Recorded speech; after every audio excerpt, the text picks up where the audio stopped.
Hai, ketemu lagi sama ceritanya si Miko. Ni hari ni Miko mau jalan-jalan keliling kampung. Jom Miko, kita jalan-jalan. Jadi aku akan selesaikan ataupun cakap tentang kampung-kampung aku sama Miko ni. Oh ya, di sini ada rumah-rumah ni. Rumah-rumah teman aku untuk selalu main.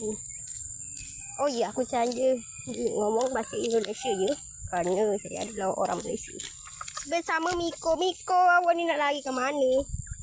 Miko ni awak nak lari mana ni? Jom kita jalan-jalan lagi. Ni dia tak nyaman ni, aku pegang satu tangan ni. Jom Miko jalan-jalan, jangan ngambek.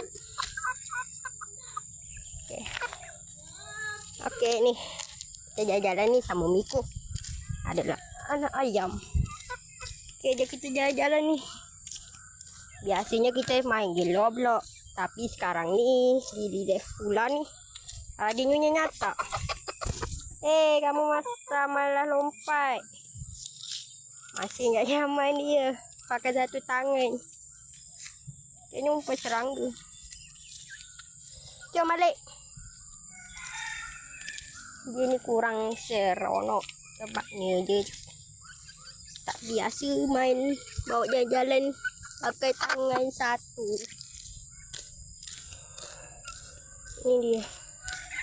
Ada serangga. Dia nampak apa tu? Kita pergi bawa dia balik dulu lah ya. Dan di sini kalau kalian lihat dia ini sepertinya sedikit takut.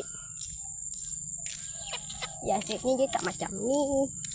Tapi kali ni tiba-tiba jadi macam ni. Mungkin sebab satu tangan kot.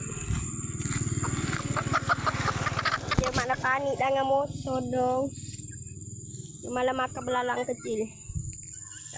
Mungkin kita belalang. Ada legend lagi. Kelihatan tidak? Belalangnya malah lagi.